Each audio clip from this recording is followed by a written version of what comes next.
श्री अयोध्यानाथ भगवान की, श्री विश्वनाथ भगवान की, श्री लक्ष्मी नारायण भगवान की, श्री हनुमतलाल जी महाराज की, गंगा मैया की, गौ माता की, सत्य सनातन धर्म की, नमः पार्वती पतये हर हर महादेव। परमात्मा की अहेतु की कृपा से हम आप भगवान प्रलयंकर शशिशेखर भोलेनाथ आशुतोष अवधि की इस मुक्तिदायिनी नगरी में उन्हीं के श्री चरणों में बैठ करके माँ गंगा के गोद में विराजमान होकर के भगवान लक्ष्मी नारायण जी के सानिध्य में और हनुमतलाल जी के सन्निकट बैठ करके काशी जैसी पवित्र नगरी में काशी खंड के कतिपय प्रसंगों पर कुछ कथन और श्रवण करने का सौभाग्य प्राप्त कर अपने जीवन को धन्य बनाने का प्रयास कर रहे हैं। कल गृहस्थाश्रम धर्म की कुछ चर्चा हो रही थी, फिर वानप्रस्थ की चर्चा हुई, संन्यास धर्म की चर्चा हुई। सन्यासियों में कुछ योगी होते हैं, योग के विषय में बहुत विस्तार से यहाँ दिया है। कतिपय योग क्या है जिसकी चर्चा हम अवश्य करेंगे, क्योंकि आज ये चर्चाएं बिल्कुल गौण हो गई हैं। हालांकि थोड़ा विषय कठिन अवश्य है, क्लिष्ट भी है, समझने का भी नहीं है, क्योंकि हमारी गति नहीं है यहाँ तक, और इसलिए थोड़ा अटपटा तो अवश्य लगेगा, और विषय बहुत अद्भुत है, इसलिए बहुत ध्यान से सुनना चाहिए। आत्मक्रीडस्य सततं सदात्ममिथुनस्य च आत्मन्नेव सुतृप्तस्य योगसिद्धिर्न दूरतः। योगी को सिद्धि कब मिलती है? बोले जो सदा सर्वदा हर समय हर घड़ी हर पल अपनी आत्मा अर्थात परमात्मा के साथ में जो रमण करता रहता है, एक क्षण की भी इसको फुर्सत नहीं बाहर निकलने की। आत्मन्नेव सुतृप्तस्य, अपनी आत्मा में संतुष्ट रहता है, परितृप्त रहता है। ऐसे योगी को सिद्धियां कभी भी दुर्लभ नहीं होती। अत्रात्मव्यतिरेकेन द्वितीयं यो न पश्यति आत्मारामस्य योगी इंद्रो ब्रह्मीभूतो भवेत्। अपने आत्मा के स्वरूप को छोड़ करके एक क्षण भी जो इतस्ततः भटकता नहीं, किसी और को देखता सुनता समझता जानता नहीं है, वह आत्माराम।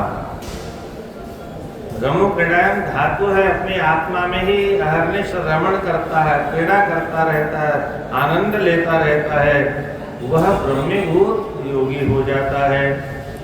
संयोगस्त्वात्मनस्सो योगः इत्युच्यते बुधेः प्राणापान समायोगो योग इत्यपि केचन। कुछ और लोग जो योग के विषय में जानते हैं वो कहते हैं आत्मा के साथ में मन का जो संयोग है, हमारा जो मन बाहर भटकता है, बाहर से उसे पकड़ करके आत्मा से जोड़ने का नाम योग है। और कुछ लोग कहते हैं प्राण अपान व्यान समान उदान, इन पांचों प्रकार की वायुओं को, इनके ऊपर अधिकार प्राप्त करने का नाम योग है। विषेन्द्रिय संयोगो योगित्यपि पंडितैः। कुछ पंडितों का कहना है विषय और इंद्रियों का जो संयोग है उसको भी योग कहते हैं, और ये योग तो निम्न स्तर का कहा गया है।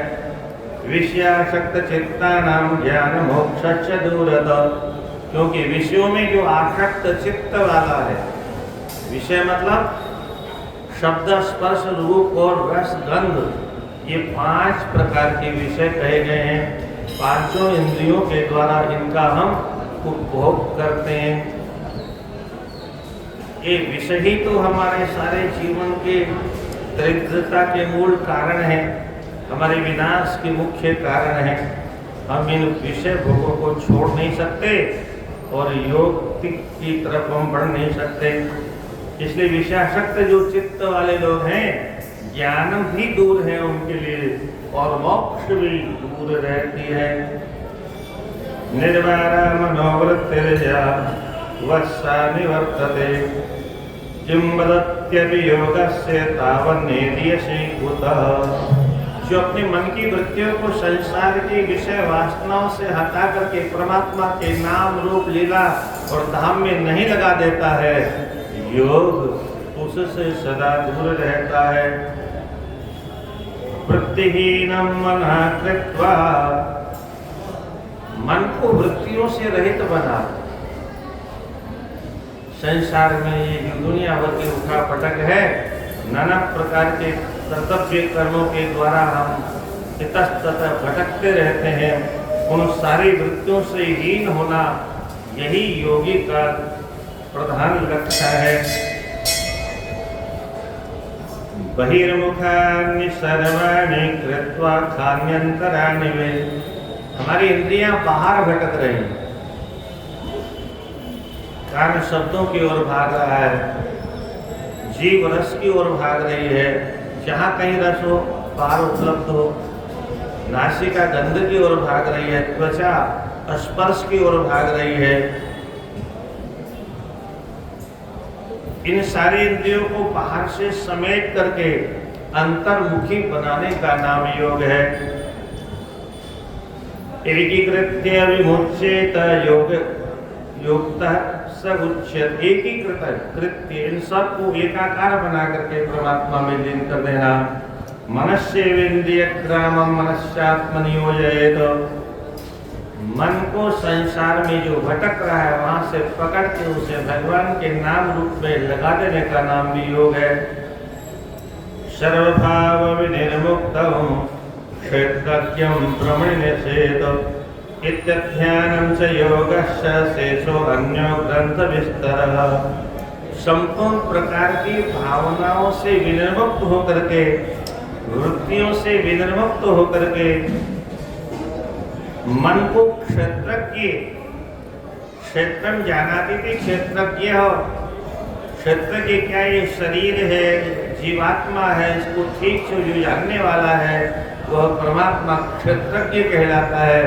उसमें इसका विनियोग कर देना, निषेध मानी अच्छे प्रकार से उसमें प्रविष्ट कर देने का नाम योग है। बाकी तो सब ग्रंथों का विस्तार मात्र है।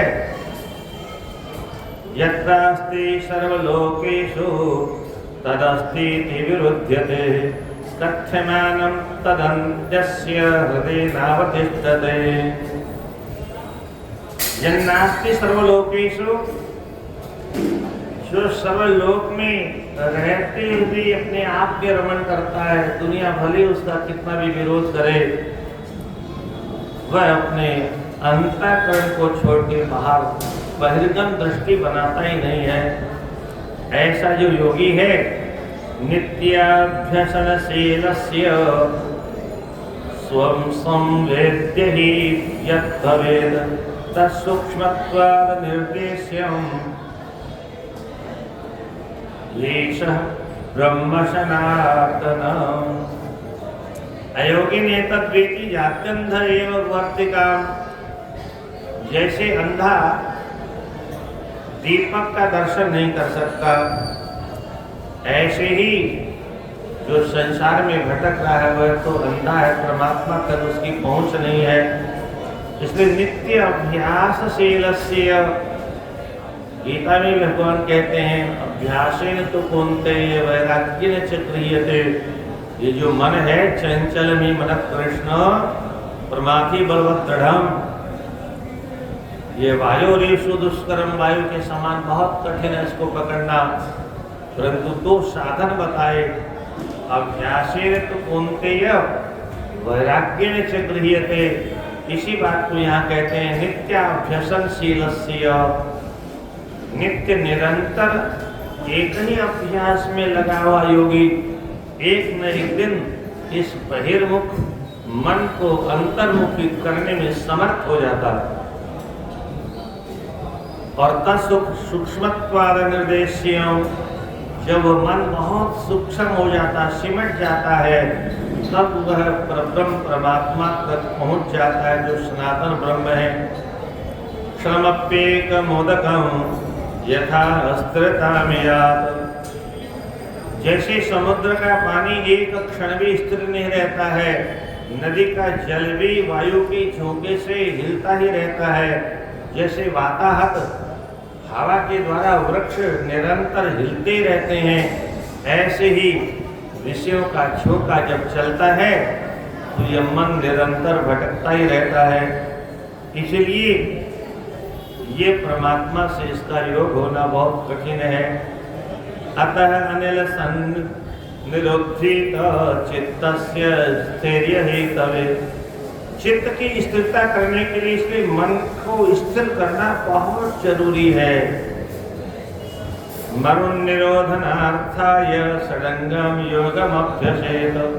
इस मन को स्थिर करने के लिए 6 प्रकार के योग का अभ्यास करना चाहिए। सामने सो गया।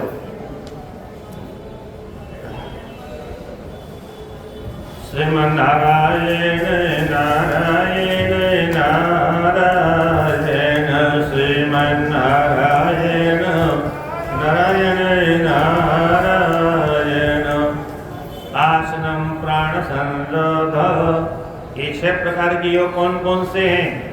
आसनम प्राण संरोध, प्रत्याहारस्य धारणा, ध्यानम समाधिरेते तानि योगांग अंगानि भवन्ति षट। यम नियम को छोड़ दिया है, अष्टांग योग कहलाते हैं।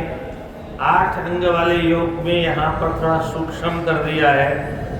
यम नियम बहुत कठिन है, हालांकि ये प्रक्रिया बहुत उत्तम नहीं है, क्योंकि जिसकी नींव ही नहीं होगी उसका महल कितना कमजोर होगा।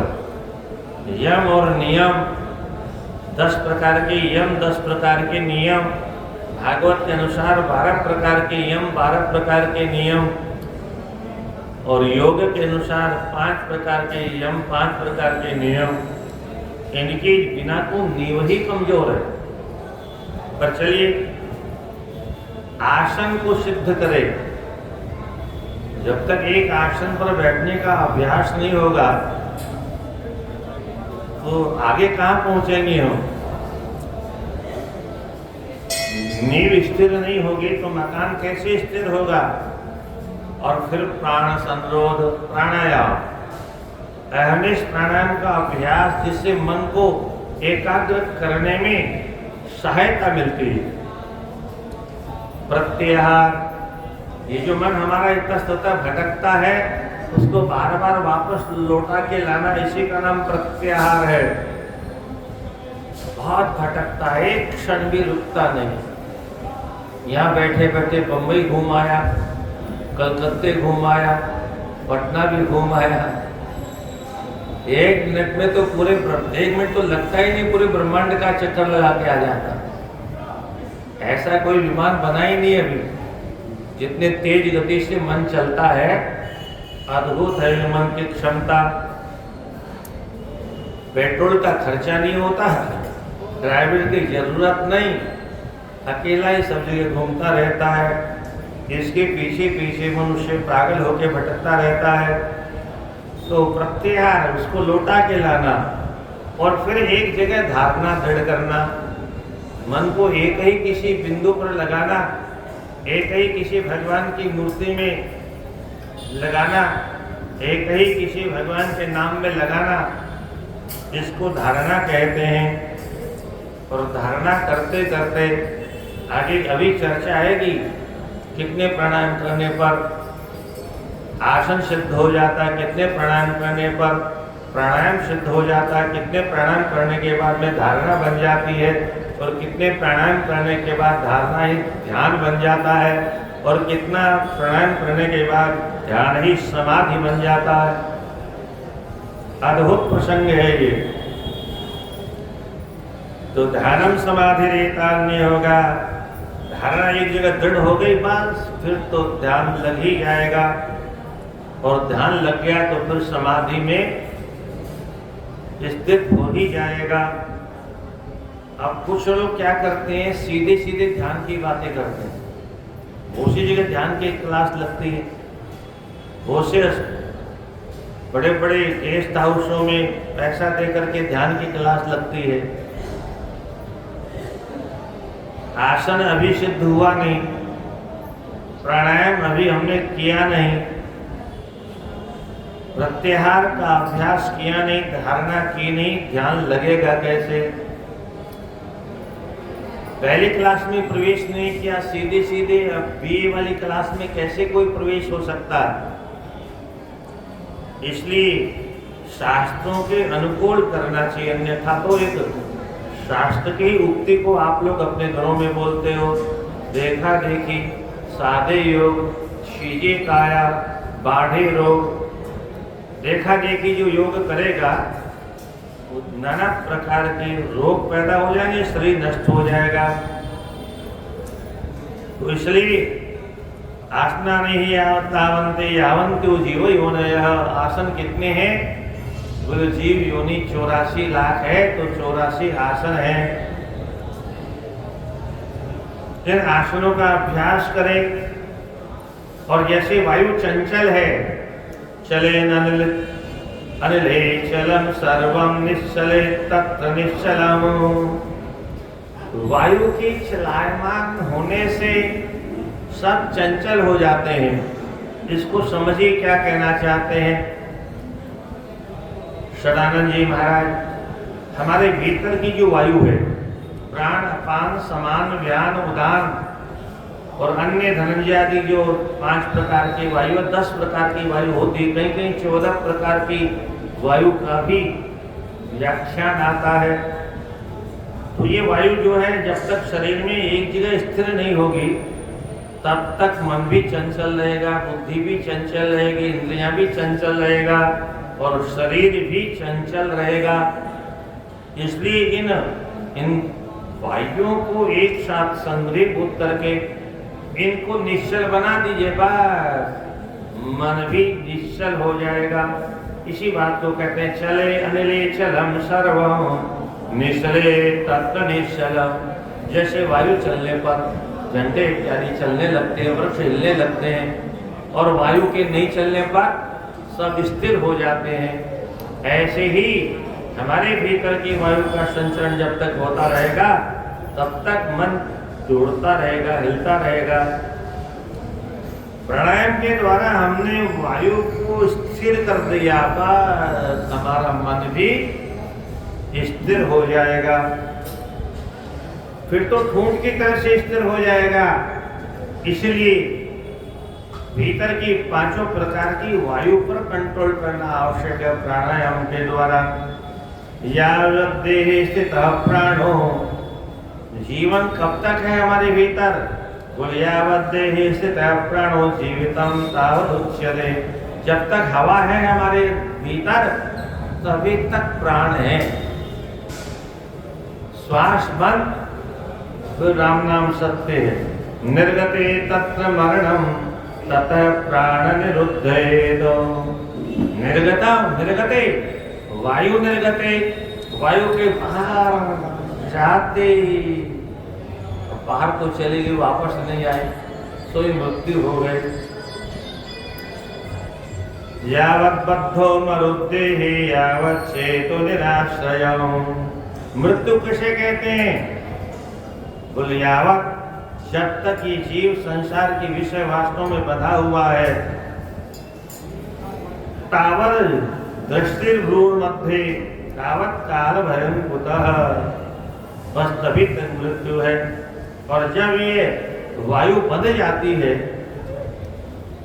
यावत बद्धो मरुदेहि यावत चेतो निराश्रयः, चित्त जब आश्रय से रहित होकर के एकमात्र परमात्मा की शरण में आ जाता है, यावत दृष्टि भ्रूण मध्य, और तब हमारी दृष्टि जो दोनों भ्रुकुटियों के बीच में एक का हिस्सा है, जहाँ हम लोग तिलक लगाते हैं, बिंदी लगाती हैं माताएं, बस वहीं पर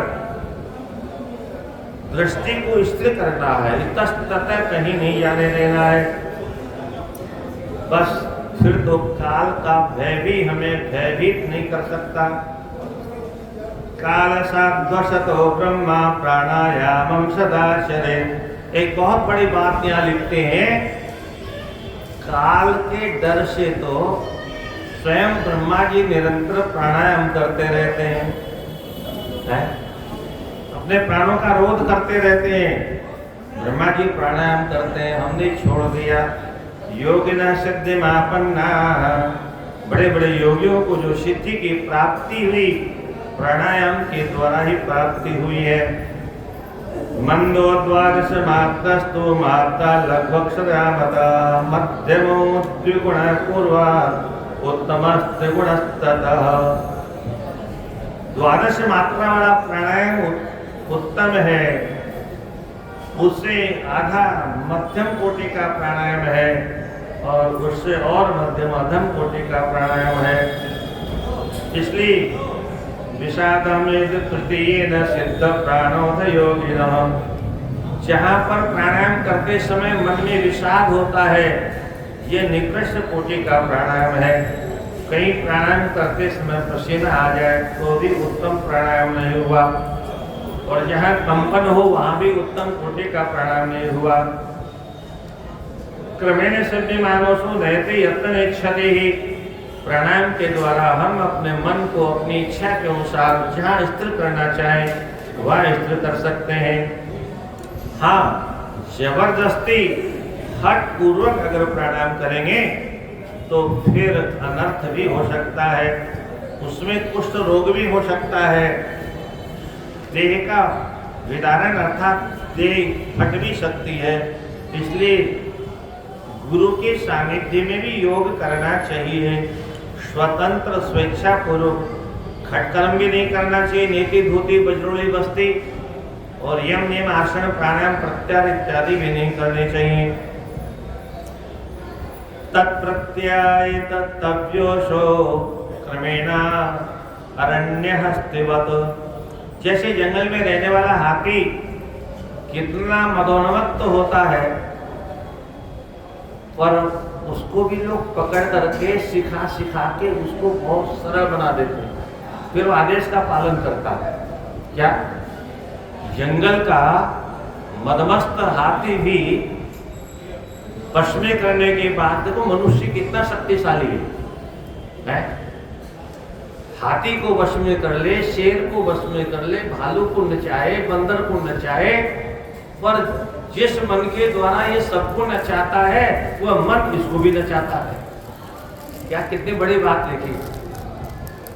क्या एक व्यक्ति कितना समर्थ होता है, एक मनुष्य अपनी बुद्धि के द्वारा किसी को भी वश में कर लेता है, पशु को तो नचाता ही नचाता है। मोबाइल इत्यादि, हवाई जहाज इत्यादि का संचालन भी करता है, निर्माण भी करता है। मोबाइल का सारा कुछ देखना सुनना आदि क्या है, कंप्यूटर का चलाना क्या है, यानी मन के द्वारा मनुष्य कितना काम कर लेता है, पर उसी मन को मनुष्य अपने बस में नहीं कर पाता है। जिस मन के योग के द्वारा हाथी को वश में कर लेता है, शेर को वश में कर लेता है, और फिर क्या कहते हैं, सर्कस में उसको नचाते हैं। क्या है, इशारे से शेर नाचता है। कैसा दुर्भाग्य है! इतना तो कुछ हम कर सकते हैं, पर अपने मन को बस में नहीं कर सकते है? इसके हम गुलाम हैं। शेर हमारा गुलाम बन जाएगा, हाथी हमारा गुलाम बन जाएगा, इशारे से चलेगा, पैर के इशारे से। कितना उसको हम सिखा देते हैं, और ये मन अगर हमारे इशारे से चलने लग गया है, आनंद आ जाए, क्या कैसा दुर्भाग्य है, मन हम सबको नचा रहा है, सारे संसार के प्राणियों को। कितनी अच्छी बात लिखी है, तत्प्रत्यायी तव्योशो क्रमेण अरण्य हस्तिवत वन्यो गजो गजारिर्वा, गजारिर्वा वो भी लिखा है, गज-अरी, गजारी कौन? शेर, उसको भी मनुष्य अपने बस में कर लेता है। और क्रमेण मृताम यात, इतना सीधा हो जाता है, इशारे से चलता है, शेर इशारे से चलता है। तो ऐसा ही हम कुछ अपने मन के साथ करें कि ये भी हमारे इशारे को समझने लग जाए और हमारे इशारे का पालन करने लग जाए। थोड़ा ज्ञान नहीं शास्त्रों का, इसलिए थोड़ी समस्या है। ये शरीर की जितनी इंद्रियां हैं, ये हमारे नौकर हैं सब। क्या हम मालिक हैं? तो नौकर को क्या करना चाहिए? मालिक की आज्ञा के अनुसार चलना चाहिए। अब यहाँ उल्टा होता है, बाकी तो सब मालिक की आज्ञा के अनुसार काम होता है संसार में, पर शरीर में सब उल्टा होता है। हम नौकरों की आज्ञा का पालन करते हैं, क्या मन की आज्ञा मानते हैं, आंख की आज्ञा मानते हैं, जीभ की आज्ञा मानते हैं, क्या चमड़ी की आदेश हो आप कहीं भी चल दो। यही गड़बड़ है, इसलिए हमारा योग परमात्मा के साथ नहीं हो सकता। करोति शास्त्र निर्देशम न च तब परिलंघयेत तम परिलंघयेत। ये जो जंगली जानवर है वो मालिक की आज्ञा का उल्लंघन नहीं करते, उनको मालूम मारेगा है। इशारे से बकरियां नाचती है, भालू नाचता है, गांव में उसको नचा नचा के लोग अपना पेट पालते हैं। तथा प्राणो हृदयस्तोयम योगिना क्रमयोगतः, ऐसे ही पशुओं को जैसे लोग बस में कर लेते हैं, तदवत योगी भी अपने प्राणों को अपने बस में कर लेता है। इसी का नाम योग है। गृहीता सेव्यमानस्तु विषंभव मुपगच्छति। जब निरंतर आदेश का पालन करने के बाद मनुष्य को विश्वास हो जाता, अब मन हमारा कहीं नहीं जाएगा, तो 37 अंगुलो हंस, ये जो हंस ये की जप है योगियों का, हंस हम हंस, तो ये हंस नाम का जप करते करते ये 36 अंगुल तक प्राण हमारे बाहर तक जाते हैं। हवायु वहां से निकलेगी तो 36 अंगुल तक उसकी गति है, उससे आगे नहीं है। तो इस प्रकार से सव्यापक सभ्य मार्गेण प्राण उच्यते। इसी को साधने का नाम प्राणायाम है। शुद्धि में तद्यदा सर्वम। क्या फायदा होता है प्राणायाम से? बोले नाड़ी चक्र मनाकुलम, ये नाड़ियों का जो चक्र है शरीर के अंदर, ये सब प्राणायाम के द्वारा विशुद्ध हो जाती है, निर्मल हो जाती है। और जब सब नाड़ियां निर्मल हो जाती है, बस वहीं हमारा मन स्थिर हो जाता है। तदेव जायते योगी क्षमः प्राण निरोधने। उसी समय योगी अपने प्राणों का निरोध करने में सक्षम होता है। दृढ़ासनो, इसलिए आसन दृढ़ होना चाहिए। बार इधर उधर है बार बार, अब आजकल बैठने की परंपरा खत्म हो गई। यथाशक्ति प्राणश्चंद्रेण पूरयेत। 2 तरह से प्राणायाम करने की पद्धति है। इड़ा पिंगला, गंगा जमुना, ये पिंगला है, ये इड़ा है, दोनों नाड़ियां हैं। इन नाड़ियों से प्राणायाम करने की पद्धति है। ये सूर्य मार्ग है, ये चंद्र मार्ग है। सूर्य मार्ग गर्म होता है, चंद्र मार्ग ठंडा होता है। और ऊपर सुषुम्ना नाड़ी, नीचे कुंडली है, पीछे के भाग में जो सर्पणी के आकार से बैठी रहती है। अब योगी प्राणों का संशोधन करके कुंडली का जागरण करता है। और आगे खेसरी मुद्रा की चर्चा आएगी। वो जीभ के नीचे जो एक नसें होती है उसको योगी अपने साधना से अभ्यास कर लेते हैं, अथवा कुछ लोग धागे से उसको काट भी लेते हैं और काटने के बाद जीवा को उल्टा लटका देते हैं और इधर से चंद्रमा से अमृत झरता है, नीचे सूर्य उसका रसपान करता है और इसी क्रम से सिद्धि प्राप्त होते होते अभ्यास करते करते एक दिन उसकी कुंडली जागृत हो जाती है, अर्थात जो सर्पाकार बैठी हुई कुंडली है वो सीधी हो जाती है और उसी समय योगी को सिद्धि प्राप्त हो जाती है, दिव्य दृष्टि प्राप्त हो जाती है, वह त्रिकालज्ञ हो जाता है, वह सर्वज्ञ हो जाता है, वो भविष्यवाणी करने की क्षमता प्राप्त कर लेता है। राधे राधे। उनके समाधि नारायण नारायण। स्रवत पीयूष धारो घम, वो पीयूष की धारा, अमृत की धारा जो ऊपर से चंद्रमा से चलती है, ध्यान चंद्र समन्वितम प्राणायामेन योगेंद्र सुखम आपनोति तत्क्षणात्, उस धारा का जब रसपान करने लगता है योगी तो उसी समय उसको आनंद की अनुभूति होना प्रारंभ हो जाती है। रविणा प्राण माकृष्य पुरी तो उदरीम दुरीदरीम, अथवा रवि मार्ग के द्वारा, ये जो पिंगला नाड़ी है, ये रवि नाड़ी है, इसके द्वारा श्वास को अर्थात प्राण को खींच करके उदर में भर करके फिर कुंभक करने के बाद शनि शनि पश्चात योगी चंद्रेण रेचयित, चंद्र मार्ग के द्वारा उसका रेचन करे। जल ज्वलन कुंजाभम सेल्यन उष्म गुंहृदीम अन्नेन अनेन प्रियाम्या मेन योगीन्द्र शर्म भाग भवेद।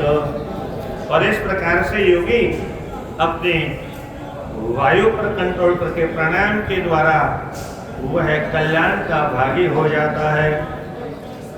यथेष्टम धारणम वायो अनलस्य प्रदीपनम नाडाभिव्यक्ति आरोग्यम भवे नाड़ी विशोधनम, नाद योग के द्वारा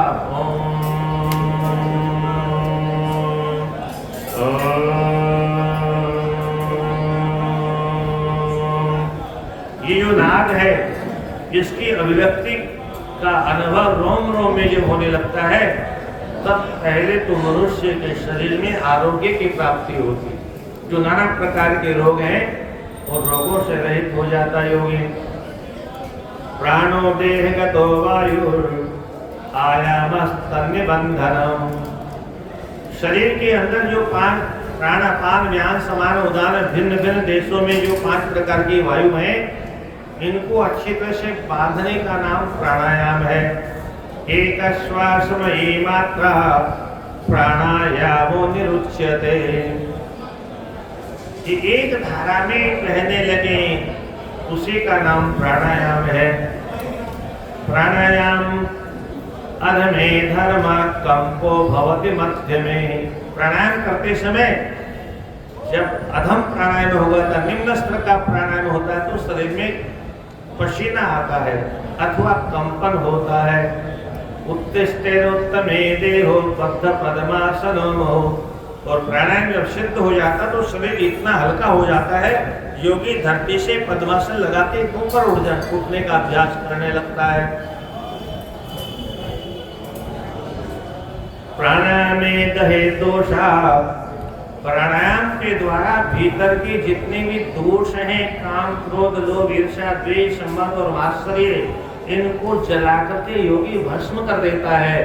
ठीक ऐसे ही जैसे अग्नि से लोहे के भीतर रहने वाला दोष नष्ट हो जाता है, सोने के भीतर रहने वाला दोष नष्ट हो जाता है, चांदी के भीतर रहने वाला दोष नष्ट हो जाता है, ऐसे योगी अपने योगाग्नि के द्वारा अंतःकरण के सारे दोषों को, मन के सारे दोषों को नष्ट करके निर्मल अंतःकरण वाला हो जाता है। और तभी वह धीरे धीरे संसार से गए भटके हुए मन को प्रत्याहार के द्वारा एक जगह धारणा में दृढ़ कर देता है और उसी समय ध्यान लगना प्रारंभ हो जाता है। तो समाधि न लभे मोक्षम, समाधि के द्वारा क्या उपलब्धि होती है? बोलो समाधि लगना अगर आ गया तो फिर मोक्ष अवश्य हो जाएगी। त्यक्त्वा धर्मं शुभाशुभम, वह शुभ और अशुभ सारे प्रकार के कर्म धर्म वह योगी त्याग कर देता है। आस्तेन वपुर्दार्ढ्यं षडंगम व्यतिकीर्तितम्, इस प्रकार से ये 6 प्रकार के योग के उपक्रम हैं। अब प्राणायाम कितना करना चाहिए और कितने प्राणायाम के द्वारा कैसे क्रम से योगी ऊपर की ओर उठता है उसको सुनिए। द्विशक्येन प्राणायाम, 12 प्राणायाम, 12 बार प्राणायाम करके और 1 2 5 10 10 15 15 मिनट प्राणायाम को वायु को रोकने की प्रक्रिया जब ऐसा जब अभ्यास कर लेता है योगी, तब उसी को प्रत्याहार कहते हैं। उसी समय मन की वृत्तियां बाहर जाना बंद कर देती हैं और द्वादश प्रत्याहार है। 12 बार प्रत्याहार अर्थात 12 बार हम मन को लौटाने में समर्थ हो जाते हैं, तो धीरे धीरे हमारी धारणा अर्थात किसी एक जगह पर, चाहे भगवान की मूर्ति हो, भगवान का स्वरूप हो, भगवान के का चित्रपट हो, अथवा भगवान का नाम की आकृति हो, अथवा कोई बिंदु ही क्यों न हो, कहीं पर भी मन को स्थिर करना है, इसी का नाम धारणा है। तो द्वादशे केनेव धारणा प्रकीर्तिता, 12 प्रत्याहार होने के बाद में धीरे धीरे धारणा की ओर मनुष्य आगे बढ़ता है। और जब धारणा सिद्ध हो जाती है तब द्वादश धारणम ध्यानम ईश्वर संगत्ते भवेद, 12 बार जब धारणा दृढ़ कर लेता है तब धीरे धीरे ध्यान में वह ईश्वर की संगति को प्राप्त करना प्रारंभ कर लेता है। ध्यानाद्वादशे केनेव समाधिरभिधीयते, और 12 बार जब धारणा दृढ़ता से होने लगती है उसी का नाम ध्यान है। और ध्याने समाधे परतो ज्योति अंतम स्वप्रकाशकम, और 12 बार जब ध्यान लगने की प्रक्रिया प्रारंभ हो जाती है तो वहीं पर वह समाधिस्थ हो जाता है। समाधि में क्या होता है? कुल अनंत स्वप्रकाशकम, अनंत अनंत अनंत अनंत परमात्मा की जो दिव्य ज्योति हो, दिव्य ज्योति का दर्शन उसे प्रारंभ होने लगता है। ध्यान व्यास वशीकृतेन मनसा तन्निर्गुण निष्क्रिय योगी कश्चित्, कोई एक योगी पश्यतु पश्यन्तु ते अस्माकं तु तदेव लोचन चमत्काराय भूयाचिरं कालेन्दे पुलनेषु यत्किमपि तत् नीलमहो धावति। ये योगियों की प्रक्रिया है। और भक्त कोटि की जो लोग हैं उनका कथन कुछ और है। हमारे ब्रज के भक्त कहते हैं कोई योगी यम नियम आसन प्राणायाम प्रत्याहार धारणा ध्यान समाधि में पहुंच भी जाए तो क्या मिलेगा? वो ज्योति का दर्शन कर लेगा। योगी को परमात्मा का दर्शन नहीं होता, क्योंकि योगी निर्गुण निराकारवादी होते, तो केवल ज्योति का दर्शन होगा तो उससे क्या फायदा? तो भक्त कहता है जिस किसी योगी को ध्यान का अभ्यास करके और दिव्य ज्योति का दर्शन करने में उसको संतोष होता हो तो होता रहे, हमें इससे क्या मतलब? हमारे लिए तो यमुना के तट पर बंसी बजाता हुआ नटखट बस उसी नीलमणि घनश्याम का दर्शन करते रहे, अथवा काशीवासी भोलेनाथ का दर्शन करते रहे, बस यही हमारा सगुण साकारवादी ये ज्योति उति के चक्कर में नहीं पड़ते।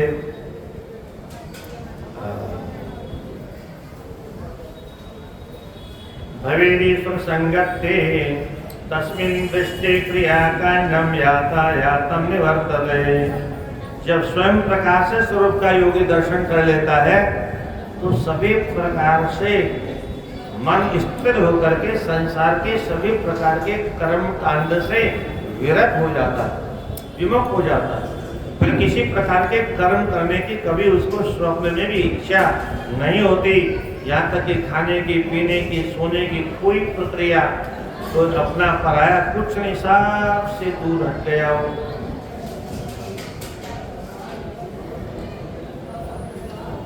पवने योम संप्राप्ते ध्वनिरुत्पद्यते महान। जैसे हवा चलते तो सन सन की आवाज आती है, ऐसे ही योगी जब प्राणायाम करता है, प्राणायाम जब सिद्ध होने लगे तो उसको अनुभव में आना चाहिए कि घंटा नाद हो रहा है भीतर में। घंटी बजने के बाद में जैसे टन टन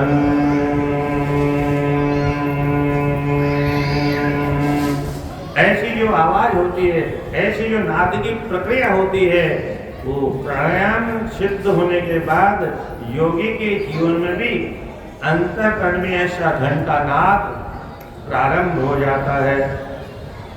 तथा सिद्धि अदूरतः, बस ऐसी अवस्था आ जाए तो हिम्मत करके और आगे बढ़ो, सिद्धि स्वतः सन्निकट आ जाएगी। प्राणायामेन युक्तेन सर्वस्याधिक्षयो भवेत्। प्राणायाम करने वाले के जीवन में कभी किसी प्रकार की कोई बीमारी आती ही नहीं। आज हमने प्राणायाम करना तो बिल्कुल छोड़ दिया, फुर्सत ही नहीं है। बड़े मजे की बात, आश्चर्य की बात यह है कि घर में हमको काम कुछ नहीं करना। सफाई वाली अलग आती है, ज्यादा पैसा हो गया तो रोटी वाली अलग आती है, कपड़ा धोने वाला, सब सिस्टम अलग अलग है। हमको कुछ नहीं करना पर फुर्सत नहीं है।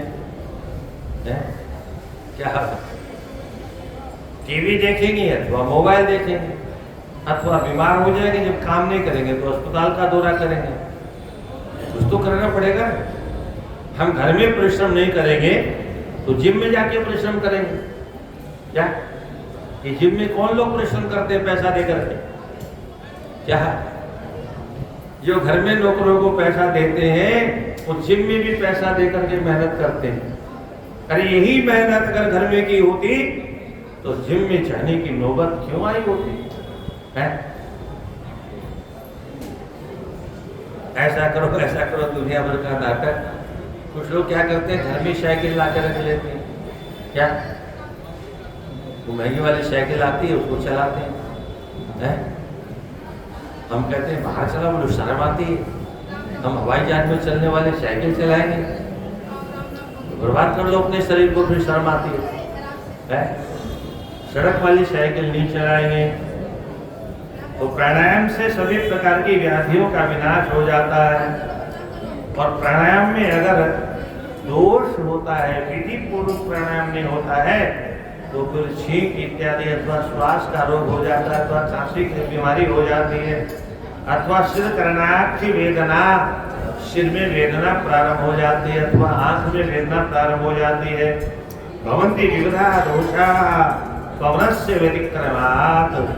वायु अगर व्यतिक्रम रूप से चलने लगे तो नाना प्रकार के रोग भी हो जाते हैं। इसलिए युक्तम युक्तम तजेद वायु युक्तम युक्तम च पूरयेत। विधि के अनुसार जितनी वायु की आवश्यकता है और जो उसकी विधि है 2 8 4, उसी क्रम से उस विधि का पालन करते हुए प्राणायाम करना चाहिए। युक्तम युक्तम बधयार इत्थम सिद्ध्यति योगविद। विधि पूर्वक करने से योगविद, योग को जानने वाला योगी सिद्धि को प्राप्त कर लेता है।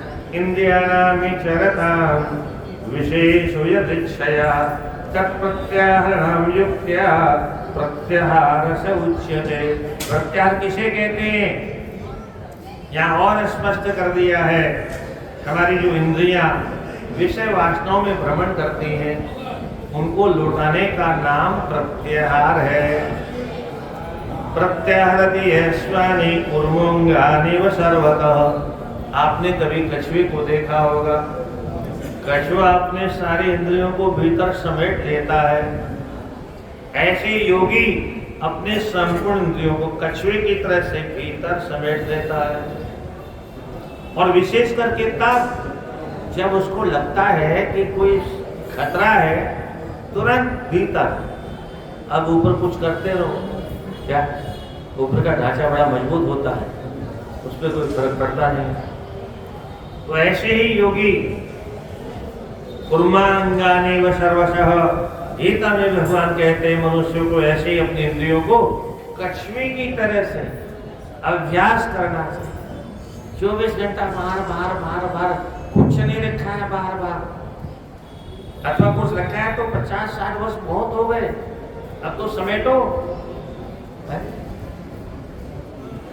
पुराने जमाने में जब ट्रेनों में चलते थे तो बिस्तर साथ में रखना होता था, तो बिस्तर को फैला लेते थे। और जब स्टेशन आने वाला होता था तो बड़ी समेटो, बांधो।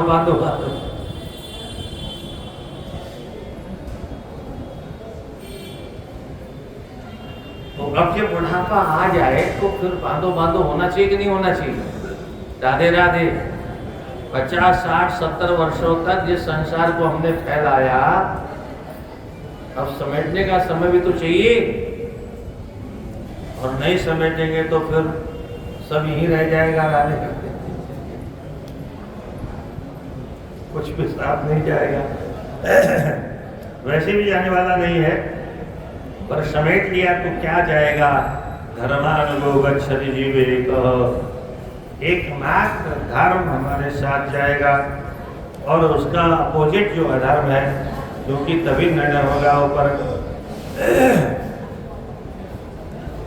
नाभिदेशे वसेत भानु तालुदेशे च चंद्रमा।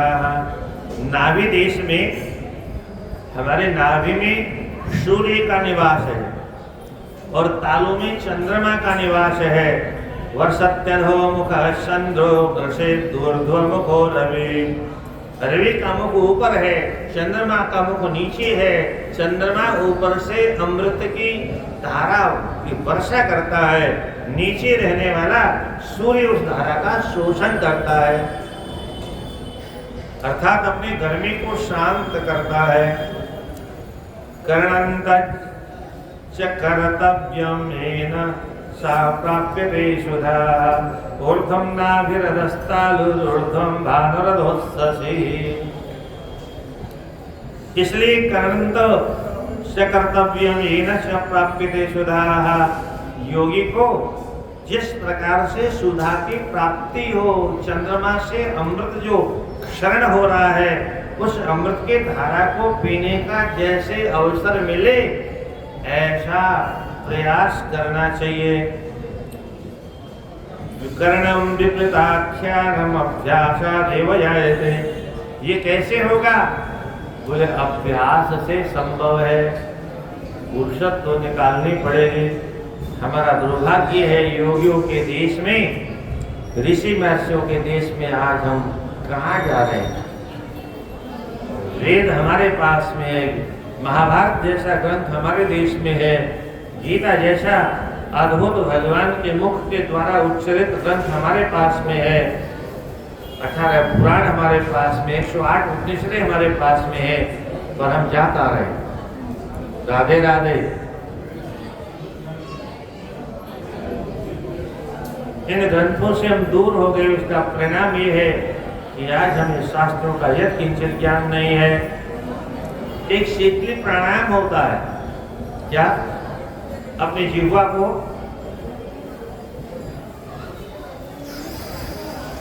इस प्रकार से भीतर श्वास लेकर के अंतःकरण को शीतल करने की प्रक्रिया है। तो इसको भी यहाँ दिया है, काकचंचो वधास्येन शीतलम शीतलम पिबेत। बाहर से ठंडी वायु का पान करे। और प्राणम प्राण विधानक यो योगिर्भवति निर्जरः। ऐसा अभ्यास करने वाला योगी बुढ़ापा नहीं आता उसको। राधे राधे। ऊर्ध्वजिह्वा स्थिरो भूत्वा ऊर्ध्वजीवा, और ये जो खेसरी मुद्रा है इसे ऊर्ध्वजीवा बना करके जो ऊपर से टपकता हुआ अमृत के, चंद्रमा के अमृत की धारा का जो पान करता है, मासोर्धेन न संदेह मृत्यु जयति योगविद। 6 महीने कदाचित ऐसा अभ्यास कर ले योगी तो मृत्यु पर विजय प्राप्त कर लेता है। अमृता पूर्ण देह से योगिनो वत्सराद ऊर्ध्वं प्रवर्तते रेतो यणिमाधिगुणोदय।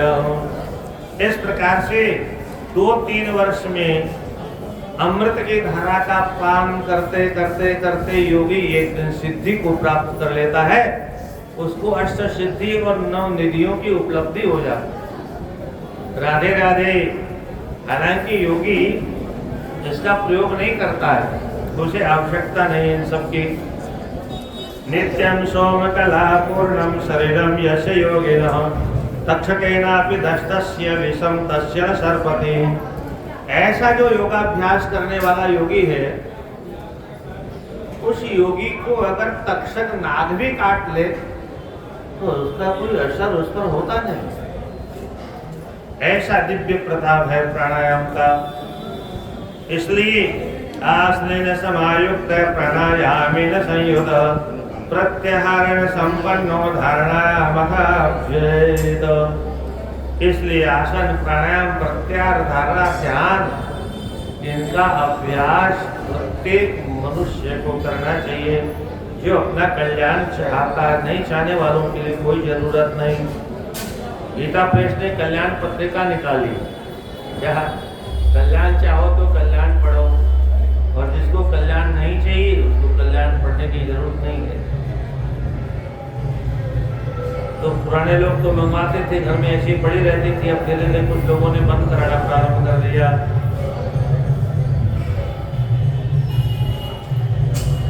आज 15 अगस्त है, ये भी एक बड़ी भारी विडंबना है हमारे देश की।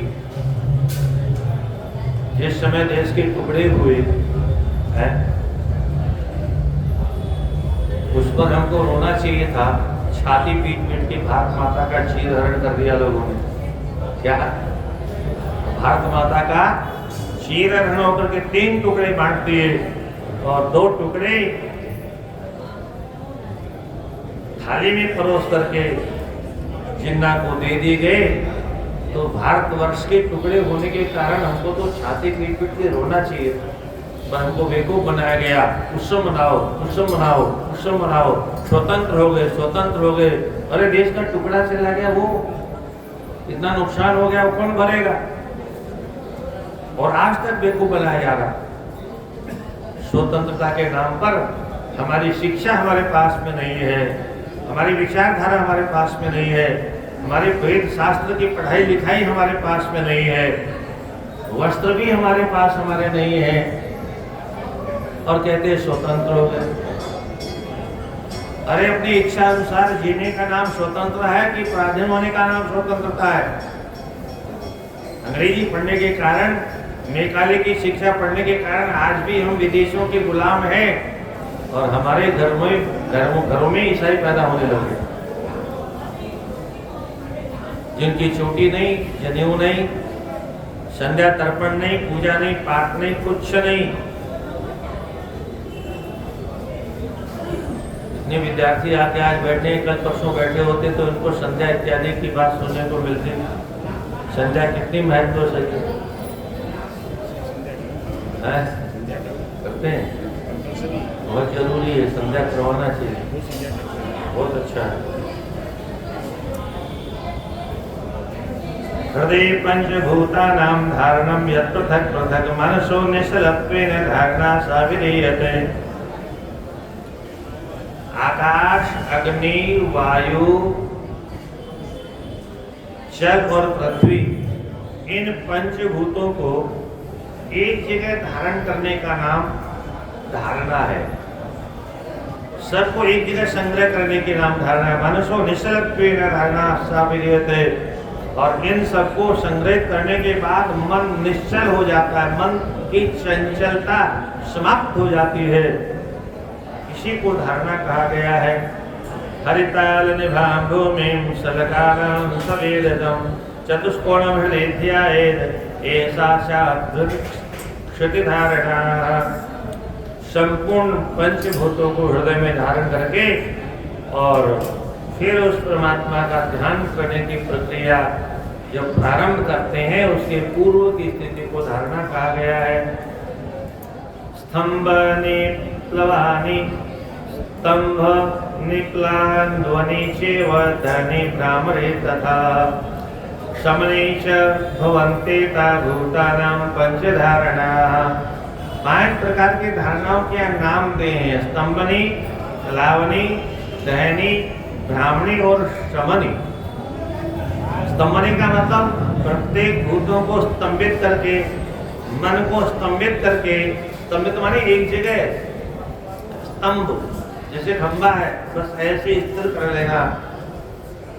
प्लावनी अर्थात उसके रस में डूब जाना और दहनी अर्थात अपने अंतःकरण में रहने वाले मल विकारों को, काम क्रोध लोभ को जला करके, दहन माने भस्म कर देना जैसे लंका दहन के हनुमान जी।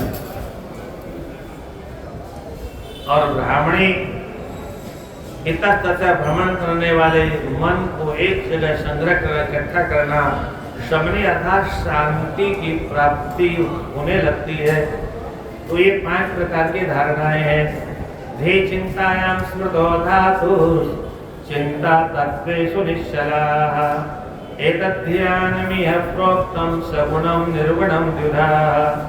धे चिंतायां धातु है व्याकरण में, उसी से ध्यान शब्द की निष्पत्ति होती है। तो इस धातु से जो थे निष्पत्ति से उत्पन्न होने वाला जो धातु शब्द धातु है, उससे होने बनने वाला जो ध्यान शब्द है वो ध्यान 2 प्रकार का होता है। सगुण परमात्मा का ध्यान अथवा निर्गुण निराकार परमात्मा का ध्यान। भगवान राम, कृष्ण, नरसिंह भगवान, हनुमान जी का, लक्ष्मी नारायण भगवान का, सीताराम भगवान का, राधा कृष्ण भगवान का की मूर्ति को सामने रख करके ये विधि है सगुण ध्यान वाली। और निर्गुण जिसका कोई आकृति नहीं हो, निराकार हो, कोई आकार हो ही नहीं, ये 2 प्रकार के ध्यान की पद्धति है। सगुणं वर्ण भेदेन निर्गुणं केवलं मतम समन्तं सगुणं विद्धि निर्गुणं मंत्रवर्जितम। सगुण ब्रह्म का जो ध्यान है उसमें मंत्र की आवश्यकता है। वो जो निर्गुण ब्रह्म है उसी में किसी मंत्र की आवश्यकता नहीं है। मंत्र विवर्जितम, तो बिना किसी मंत्र के किया गया ध्यान है। अंतस्येतो बहिश्चक्षुर अवस्थाप्य सुखासनौ समत्वं च शरीरस्य ध्यानमुद्रा सिद्धिदा। अंतस्येतः ध्यान में क्या करना होता है? गुरुचित्त अर्थात मन को तो भीतर रख लिया। चक्षु भले बाहर देखता रहे, कोई फर्क नहीं पड़ता है। मन अगर भीतर चला गया तो आंख खुली रहने के बाद में भी दुनिया दिखाई नहीं देगी। क्या? जैसे कभी कभी हमारा मन राधे राधे किसी में खोया रहता है तो सामने से कोई निकल जाए तो हम देख नहीं पाते। एक पुराना उदाहरण दिया करते हैं हमारे विद्वान लोग।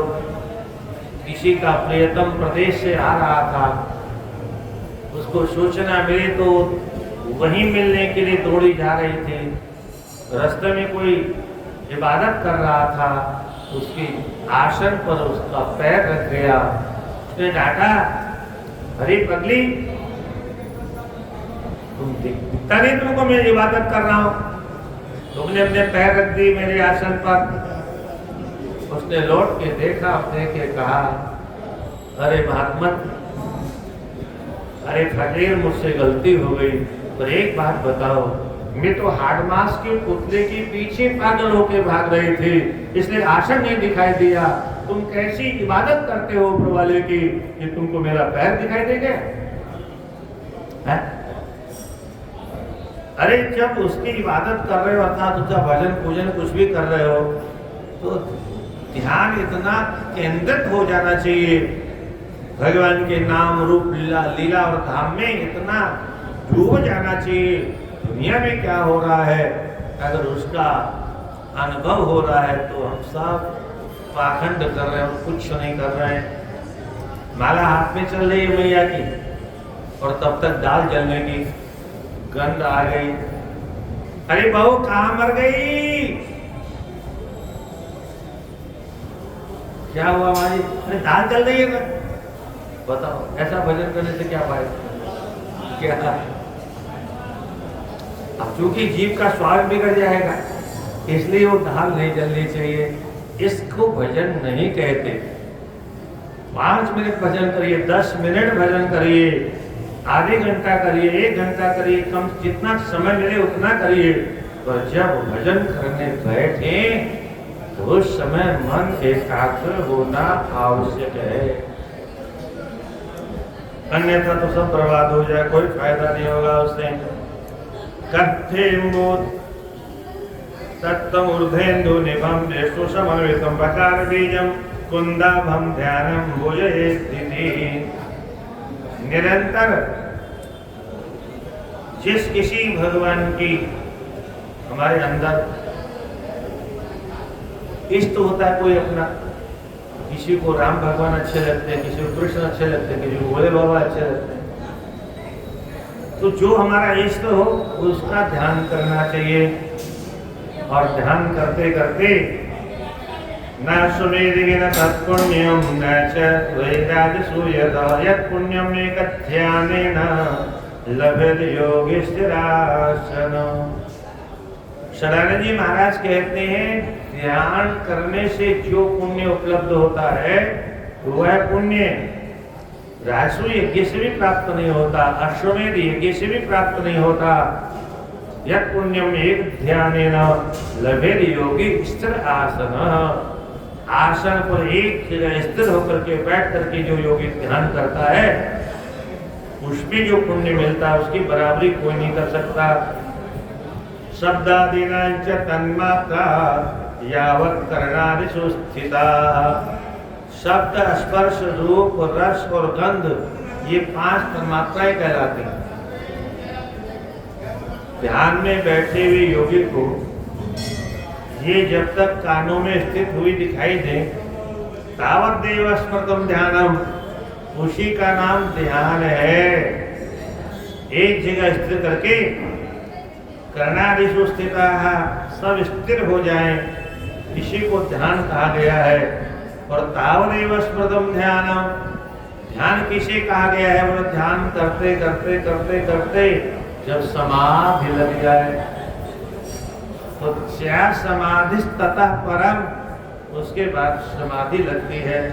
धारणा पंच नाड़ी का ध्यानम षष्ठ नाड़ी का, 5 नाड़ी तक, 5 पंच नाड़ियों का संशोधन हो जाए तब तक तो धारणा बनी रहती है।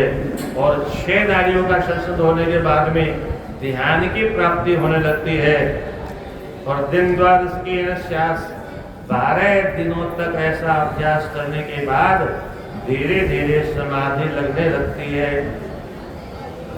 समाधि क्या है? बहुत प्यारे ढंग से समझाया है। चल सिंधवयोर साम्यम यथा भवति योगतः तथा आत्ममनसोरेक्यम समाधिरिह भण्यते। समाधि किसको कहा गया है? एक उदाहरण देके बता रहे हैं।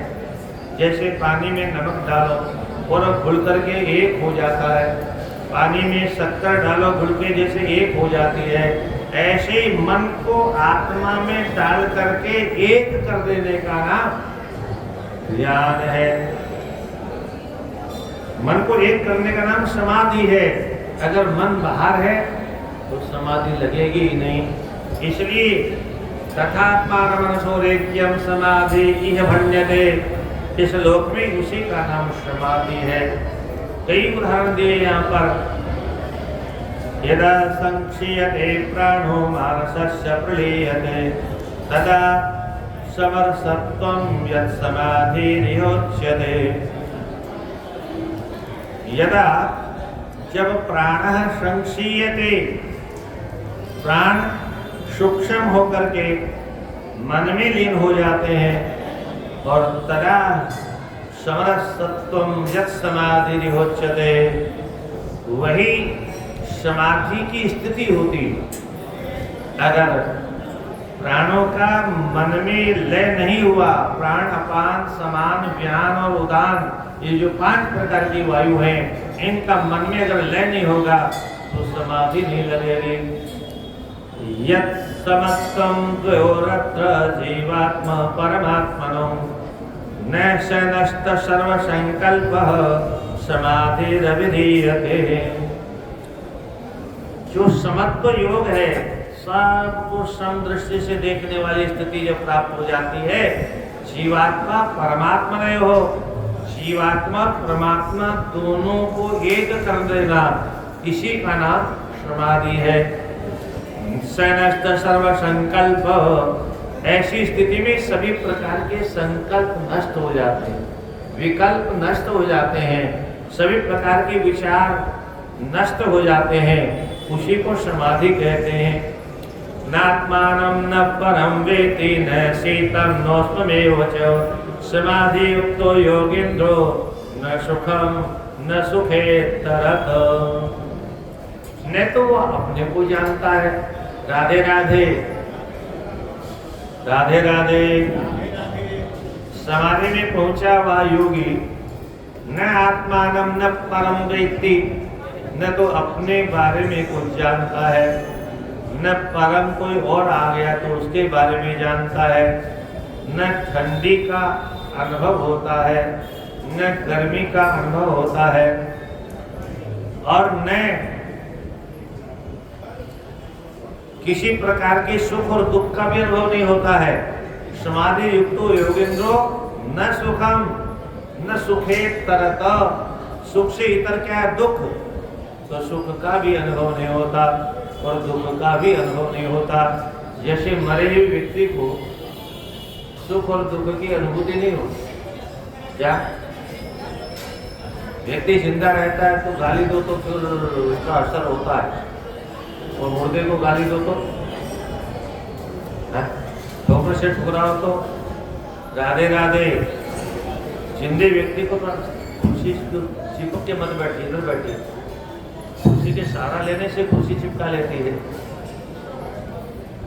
हर हर महादेव शंभो काशी विश्वनाथ गंगे, हर हर महादेव शंभो काशी विश्वनाथ गंगे, हर हर महादेव शंभो काशी विश्वनाथ गंगे। बड़ा विषय गंभीर अवश्य है, पर सुनने से भी कल्याण होगा। ये तो मालूम है हमें कि हमको करना नहीं है, क्या हमारी गति नहीं है। हम जिस दुनिया में रहते हैं उस दुनिया का इन शास्त्रों से कोई संबंध नहीं है, फिर भी शास्त्रों में क्या क्या विधियां लिखी हैं।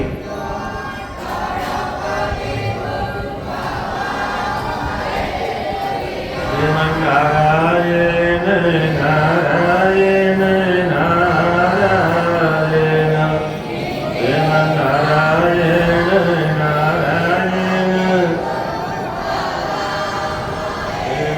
नारायण नारायण श्रीमन नारायण नारायण नारायण श्रीमन नारायण नारायण नारायण श्रीमन नारायण नारायण नारायण श्रीमन नारायण नारायण नारायण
काल्यदेवनेव कालेन लिप्यते नेव कर्मणा विद्यते न च शास्त्रार्थे विद्यते न च शस्त्रास्त्रे योगी युक्तः समाधिना। योगी जब समाधि में पहुंच जाता है तो काल उस पर प्रभाव नहीं डालता है, समय का कोई प्रभाव उस पर नहीं होता। समय का प्रभाव का तात्पर्य क्या है?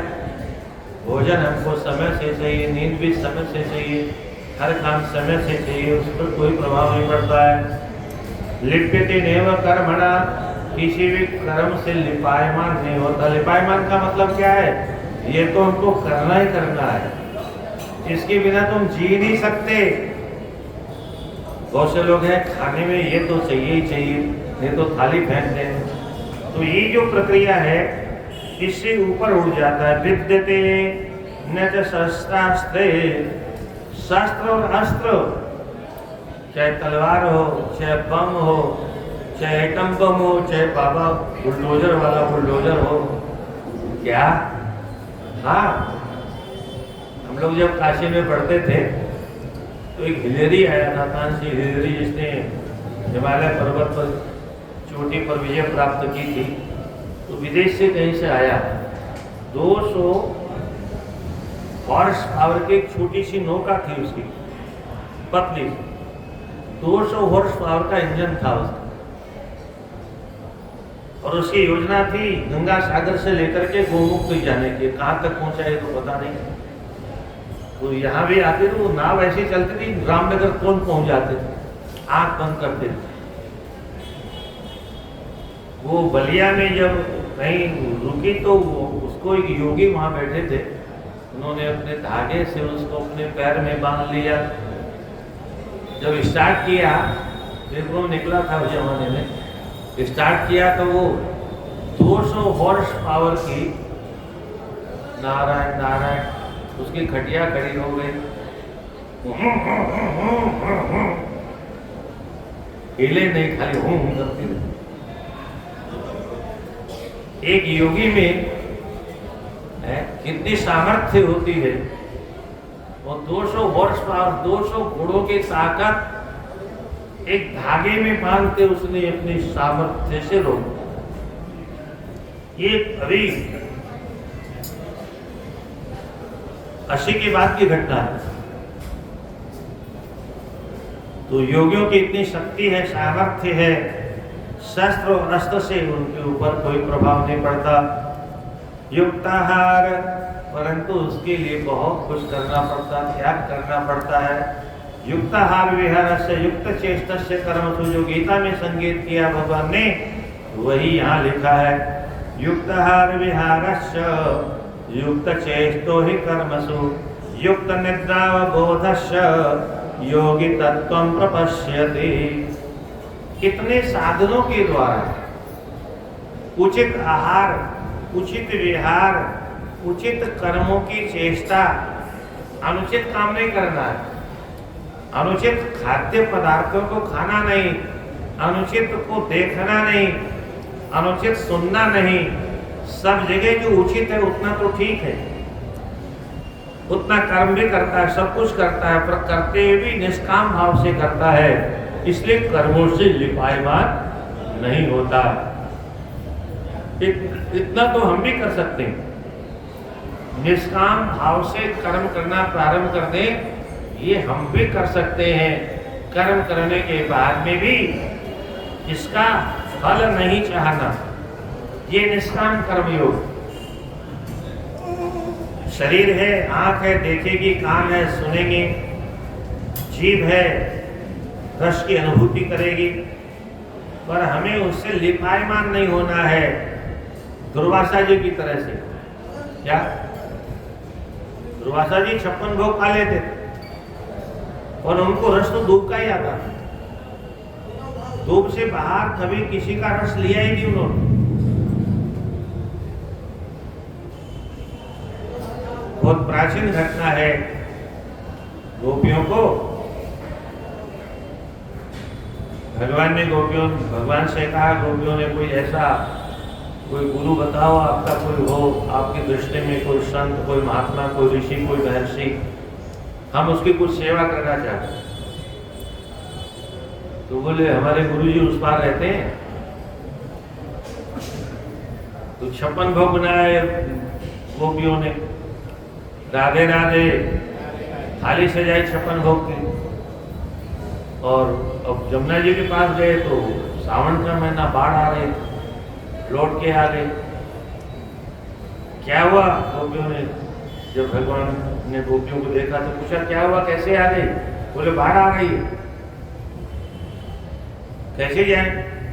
बोले जाओ जमुना जी से कह दो कृष्ण अगर अखंड ब्रह्मचारी हैं तो मार्ग दे दो।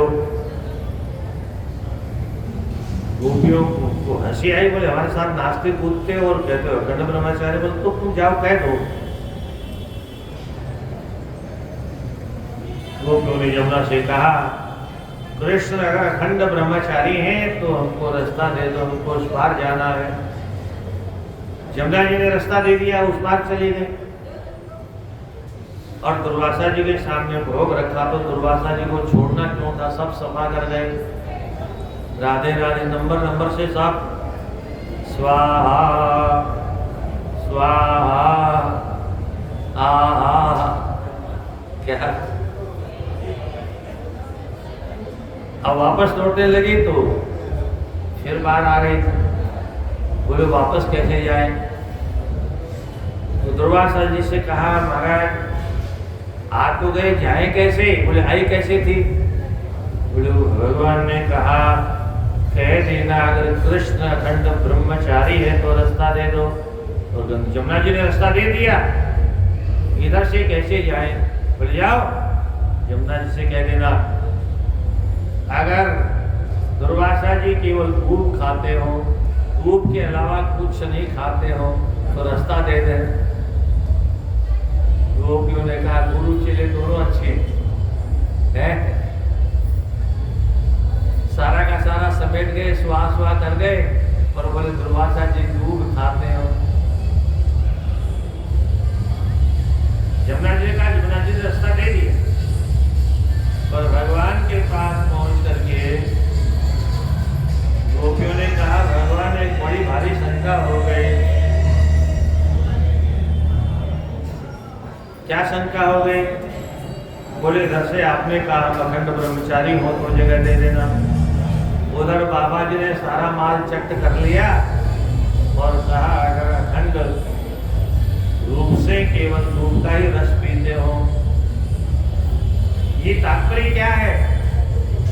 ये हमारी समझ में नहीं आई बात। भगवान बोले हम सब कुछ करते हैं और कुछ भी नहीं करते, निष्काम भाव से करते हैं। हे गोपियों, तुमने जन्म जन्मांतरों से, युग युगांतरों से, कल्प कल्पांतरों से तप किया, जप किया, साधना की, आराधना की, अपने मन को, अपने बुद्धि को, अपने इंद्रियों को शोधन किया, और तब गोपी बनकर के इसलिए आई कि भगवान कृष्ण के साथ में हमारा व्यवहार हो, उनके साथ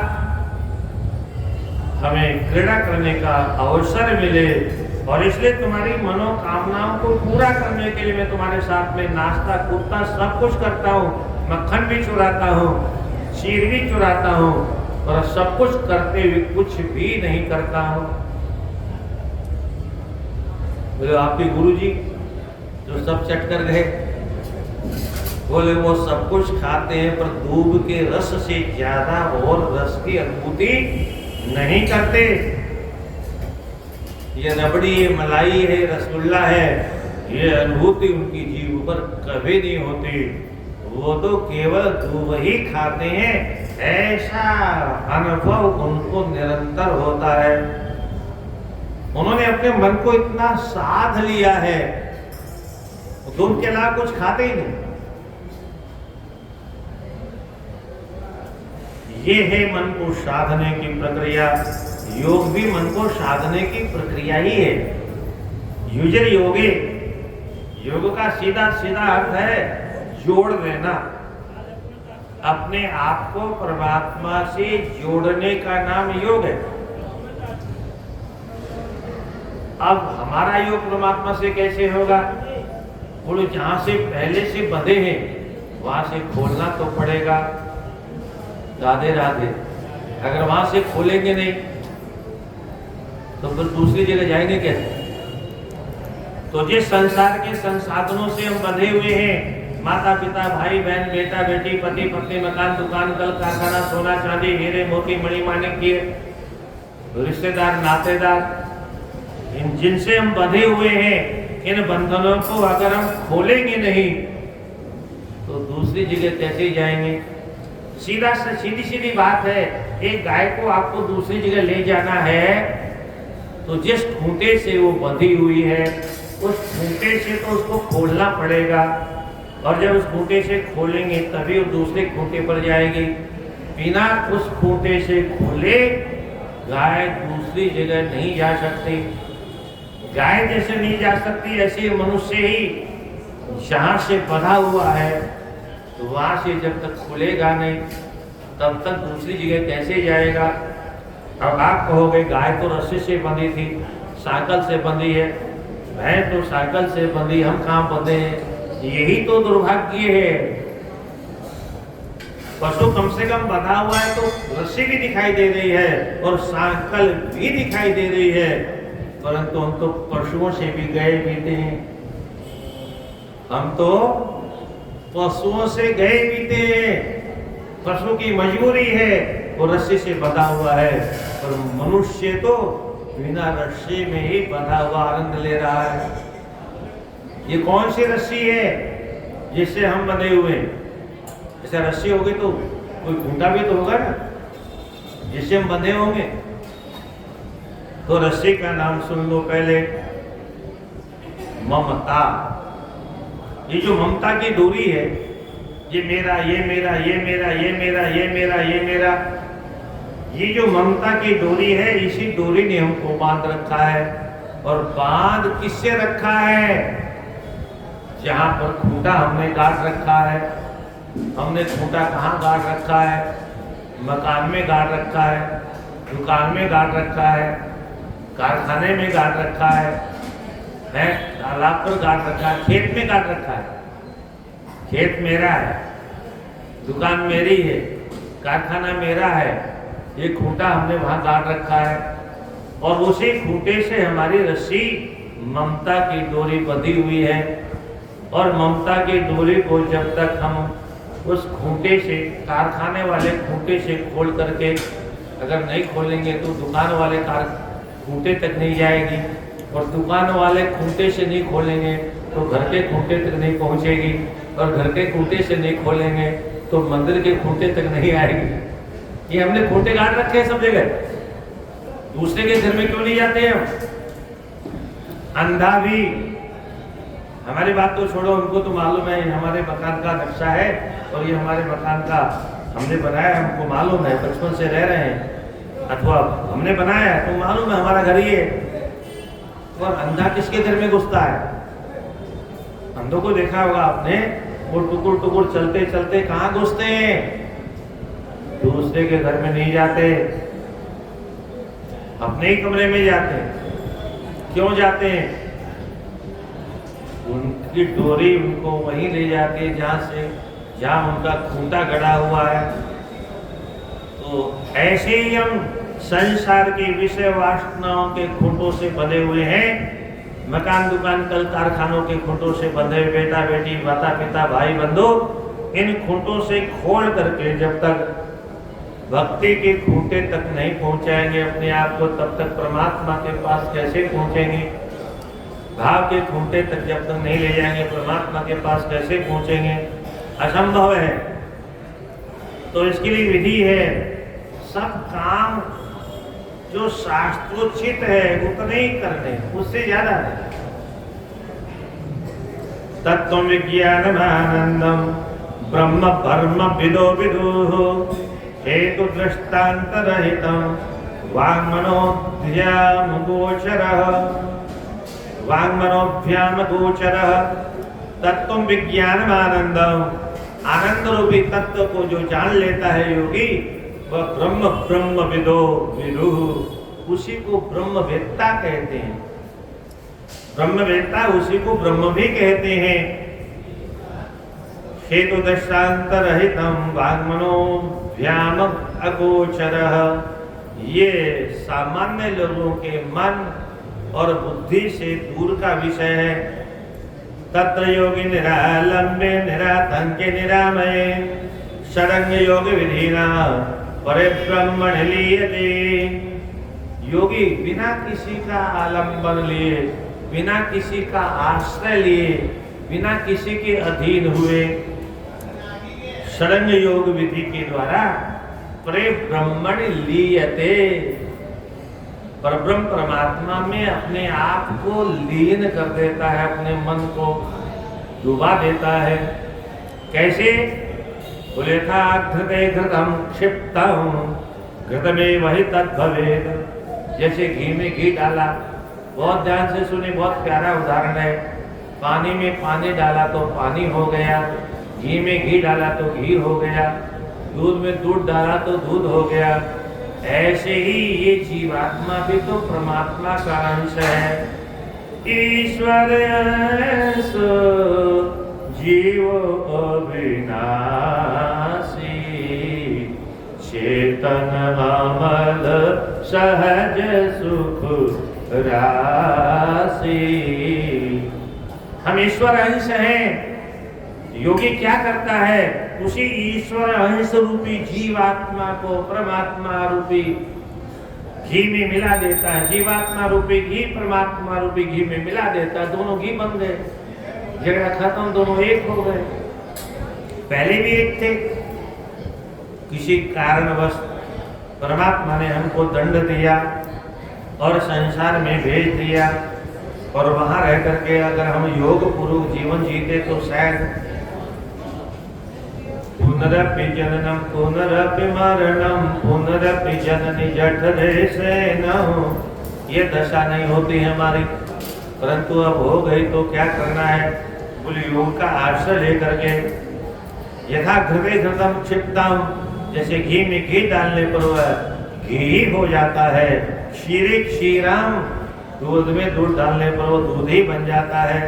ऐसे योगी तत्त तन्मयताम ब्रजेत ब्रजगतो, योगी भी अपने आप की जीवात्मा को परमात्मा में लीन करके और वह परब्रह्म परमात्मा के स्वरूप को प्राप्त कर लेता है।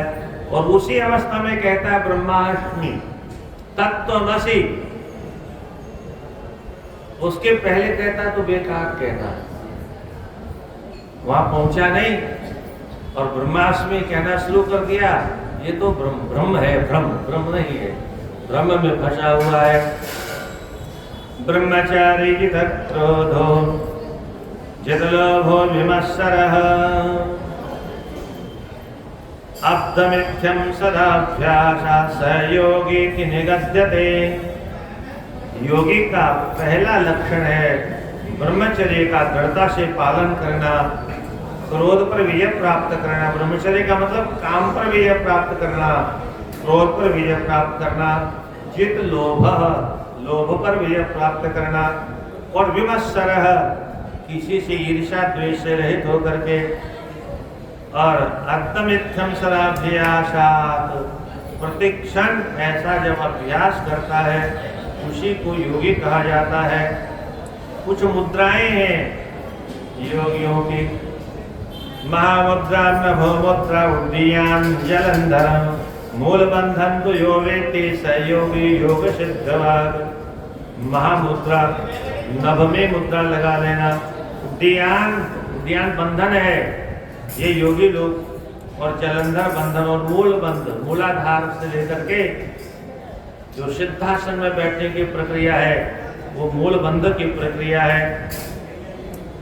तो शोधनम नाड़ी जालस्य, नाड़ी के जालकों को शोध करके घटन चंद्र सूर्य हो रसनाम शोषणम सम्यक महामुद्रा विधीयते।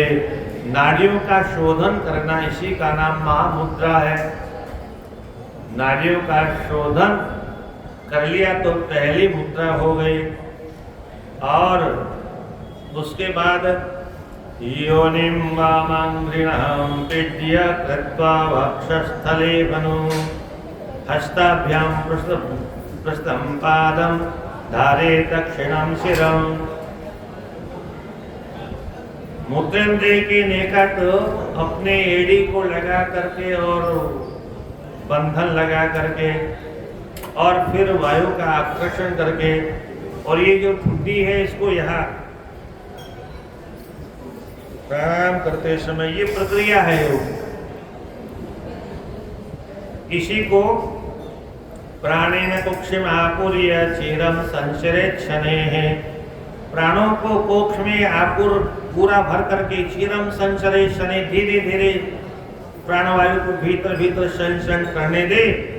इसको भी महामुद्रा कहा गया है, जो महाओघ विनाशिनी, सभी प्रकार के पापों का विनाश करने वाली है।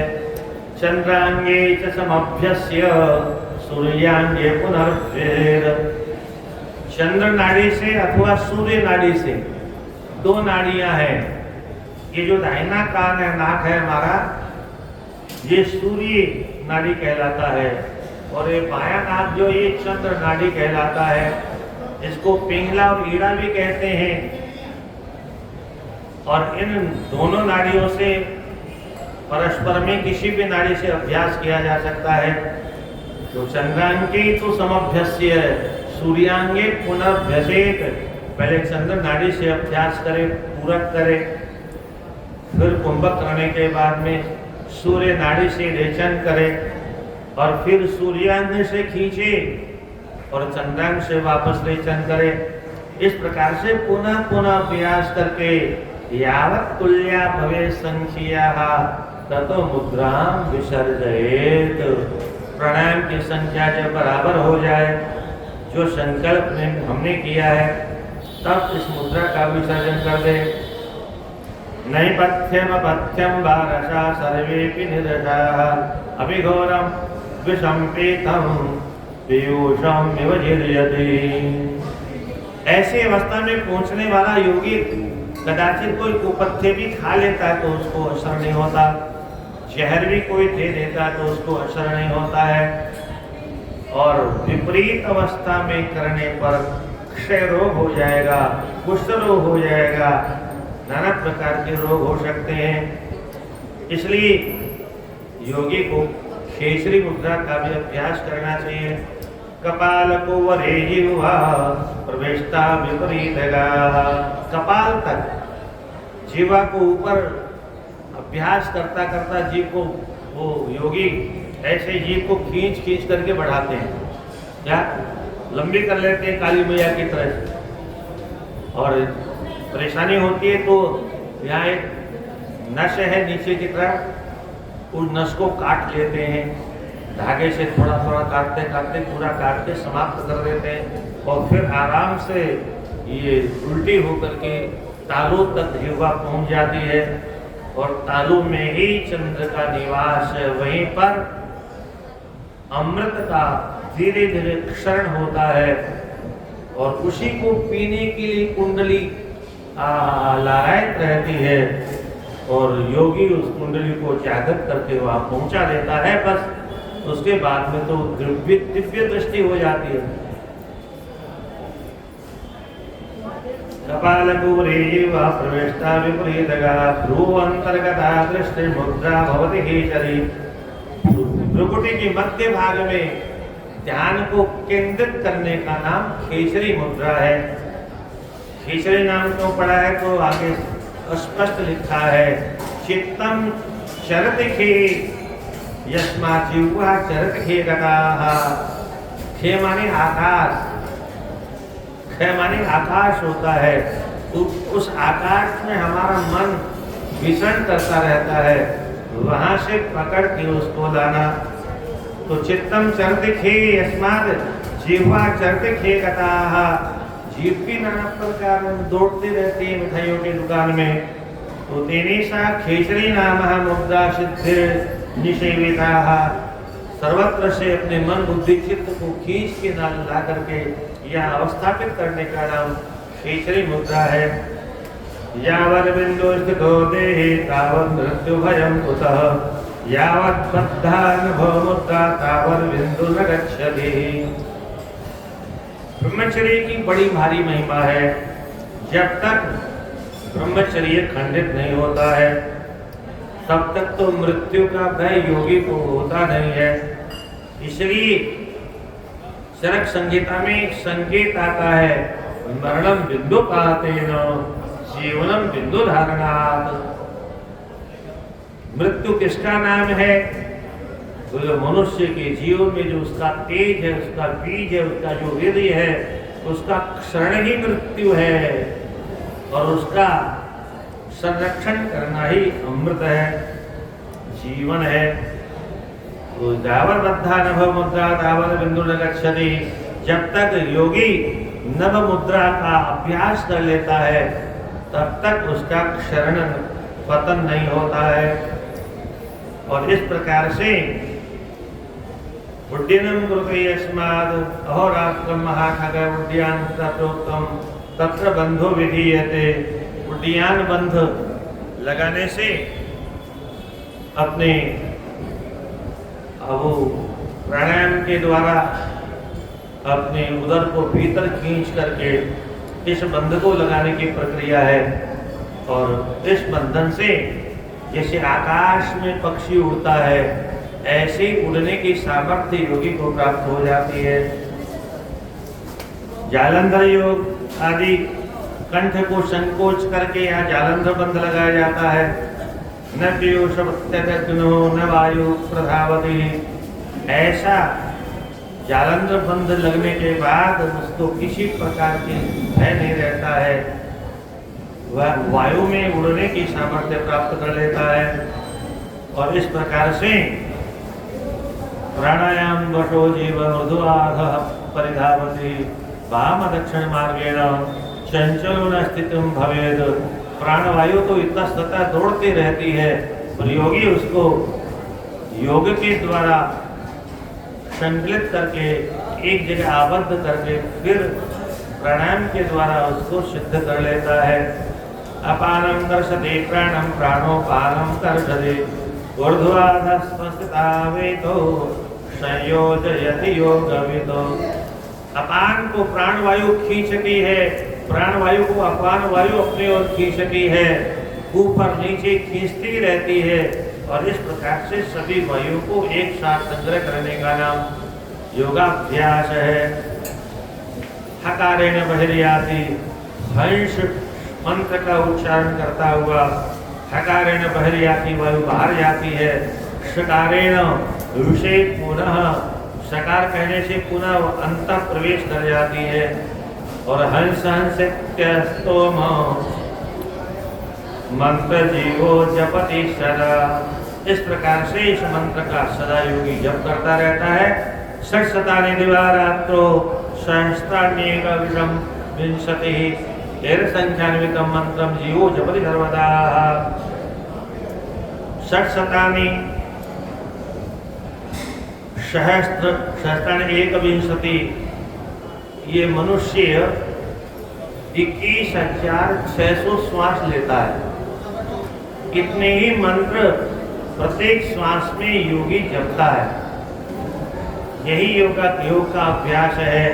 प्रत्येक श्वास में मंत्र बोलने की क्षमता प्राप्त हो जाए तो समझ लो योग सिद्ध हो गया।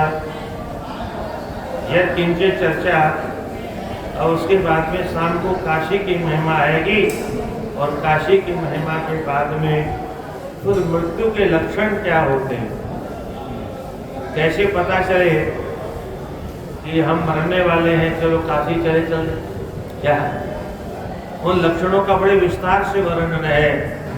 इतने लक्षणों में कोई एक लक्षण हमारे सामने दृष्टिगत हो जाए तो फिर काशी आ ही जाना चाहिए, क्योंकि अब तो जाना ही जाना है। इसलिए मृत्यु के सारे लक्षणों का यहाँ पर विस्तार से शाम को हम वर्णन करेंगे। इन लक्षणों का लिखने का एक ही उद्देश्य है कि इतने लक्षण हमको पता चल जाए तो कभी न कभी हमारे जीवन में कोई लक्षण घटेगा और फिर हमको मुक्ति के लिए काशी में पहुंच जाना चाहिए, और नहीं तो राधे राधे वहीं हो जाएंगे। श्रीमन नारायण नारायण